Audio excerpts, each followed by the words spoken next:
சமர் ரொம்ப அழகா இருக்கிறதால அவர் கூட ஸ்டே பண்ணணும்னு ஒரு பொண்ணு மெசேஜ் அனுப்பியிருக்காங்க. இப்போ வைஃபும் அந்த பொண்ணுக்கு கால் பண்ண சொல்றாங்க. சமர் கால் பண்ணி பேசுறாரு. அப்பதான் ரிஷப்ன்றவர் 10 நிமிஷத்துக்கு முன்னாடி ஃபோன் வாங்கி யாருக்கும் மெசேஜ் அனுப்புனாருன்னு சொல்றாங்க. ரிஷப் ஸ்நாக்ஸ் எடுத்துட்டு வரேன்னு போயிருப்பாரு. அப்பதான் அங்க ஹவுஸ் கீப்பிங் பண்ற ஒருத்தவங்க கிட்ட இருந்து போனை வாங்கி இந்த மாதிரி மெசேஜ் அனுப்பியிருக்காரு. இதனால கொஞ்ச நேரத்துல எல்லாரும் பயங்கர டென்ஷன்ல இருந்தாங்க. அவரும் நான் சும்மா ஃபன்னுக்கு தான் பண்ணேன்னு சொல்லிடுறாரு. அடுத்ததான் யார் போனுக்கு மெசேஜோ காலோ வரும்னு எல்லாம் வெயிட் பண்ணிட்டு இருக்காங்க. அடுத்து கபீருக்கு தான் கால் வருது. அப்பதான் இவருக்கு வேலை போன விஷயம் எல்லாருக்கும் தெரிய வருது. இவர் ஒரு கோச்சா வேலை செஞ்சுட்டு இருப்பாரு. ஆனா இதுக்கப்புறம் நீங்க பாய்ஸ்க்கு கோச்சா இருக்கக்கூடாதுன்னு சொல்லி காலேஜை விட்டு தூக்கிருப்பாங்க. ஏன் உனக்கு வேலை போன விஷயத்தை யார்கிட்டயுமே சொல்லலன்னு ஃப்ரெண்ட்ஸ் எல்லாம் இப்ப வருத்தமா கேக்குறாங்க. இப்ப நைனாக்கு தான் கால் வருது. பேரு டைகர் ஸ்டஃப்னு போட்டிருக்காங்க. டைகர் யார் அதுன்னு சமர் கேட்கிறாரு. போன ரூல்ஸ் படி ஸ்பீக்கர்ல தான் போட்டு பேசுறாங்க. இந்த வாரத்துக்கு உங்க செஸ்ட்டை கரெக்ட் பண்ணணும், அடுத்த வாரம் உங்க காலை கரெக்ட் பண்ணணும்னு சொல்றாரு. இதை கேட்டு எல்லாருமே என்னடா இவ எதை பத்தி பேசுறான்னு பாக்குறாங்க.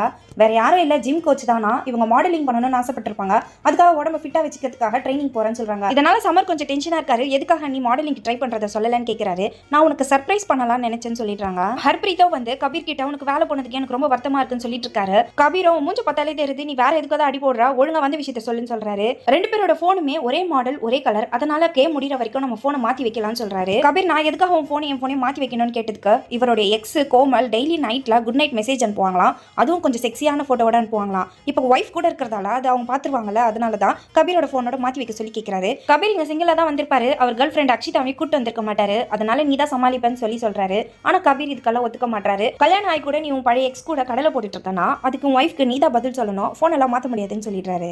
இப்போ ஹர்ப்ரீத்தோட ஒய்ஃப்க்கு தான் கால் வருது. அவங்க ஃப்ரெண்டு சந்தியா தான் கால் பண்றாங்க. என்ன எல்லாருமா சேர்ந்து பார்ட்டி பண்ணிட்டு இருக்கீங்களா, ஒரு டாக்டர் சைட் எடுப்பி அவரும் வந்திருக்காரான்னு கேக்குறாங்க. இவங்கள உடனே ஆமா எங்க அண்ணன் மாதிரின்னு சொன்னே அவர் தானே சமாளிக்கிறாங்க. டாக்டரோட ஒய்ஃப் கூட லண்டன் பார்ட்டி பயங்கரமான பீட்டர்னு சொன்னியே, அது மட்டும் இல்லாம பேபின்னு ஒத்தி சுத்திட்டு இருப்பாளே நான் அவளும் வந்திருக்காளான்னு கேட்டுறாங்க. ஃப்ரெண்டு கிட்டே இவங்களை பத்தி கலாய்ச்சி சொன்ன எல்லா விஷயத்தையுமே சொல்லிடுறாங்க. இதை கேட்டு ஹர்ப்ரீத் பயங்கரமா டென்ஷன் ஆயிடுறாரு. உடனே அங்க இருக்கிறவங்க எல்லாம் சும்மா விளையாட்டுக்கு தான் சொன்னா நீ டென்ஷன் ஆகாதன்னு சமாளிச்சிடுறாங்க. ஆனா டாப்ஸிக்கு தான் டாக்டரோட விஷயத்தையும் போட்டு கொடுத்ததை நினைச்சு கொஞ்சம் எம்பராசிங்கா இருக்கு. அடுத்ததா கபீருக்கு தான் மெசேஜ் வருது. இப்பதான் பாக்குறாரு போனை ஹர்ப்ரீத் இவருக்கே தெரியாம எக்ஸ்சேஞ்ச் பண்ணி வச்சிருக்காரு. இப்ப ஃப்ரெண்ட்ஸ் எல்லாரும் என்ன மெசேஜ்னு படிக்க சொல்றாங்க.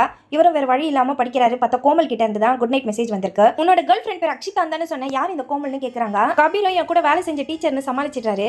இவர் சொன்ன மாதிரி கோமல் கொஞ்சம் செக்ஸியான போட்டோவை தான் அனுப்பிடுறாங்க. இப்ப சமரும் அந்த போட்டோவை பார்த்துட்டு உனக்கு கேர்ள் ஃப்ரெண்ட் இருக்கும் போதே இப்படி ஒரு பொண்ணு மெசேஜ் அனுப்புறாளா அப்படின்னு சொல்லி கலாய்க்கிறாரு. இப்ப எல்லாருமே அந்த போட்டோவை பார்த்துடுறாங்க. ஹர்ப்ரீத்தோட வைஃபோ இப்படிலாம் கூட பொண்ணுங்க மெசேஜ் அனுப்புவாங்களான்னு ஷாக் ஆயிடுறாங்க. இப்ப ரிஷப் ரூம் வரைக்கும் போயிருப்பாரு. அப்பதான் அவருக்கு ஒரு மெயில் வருது. உடனே வர்த்திகா அதை படிக்க ஓபன் பண்றாங்க. ஆனா அவங்க முகமே மாறி போகுது. உடனே சமர் வாங்கி பாக்குறாரு. எலைட் எஸ்கார்ட் ஏஜென்சின்ற இடத்துல ஒரு நைட் ஸ்டே பண்ணிருப்பாரு. அங்க எக்ஸ்பீரியன்ஸ் எப்படி இருந்ததுன்னு ஸ்டார் ரேட்டிங் கேட்டிருப்பாங்க.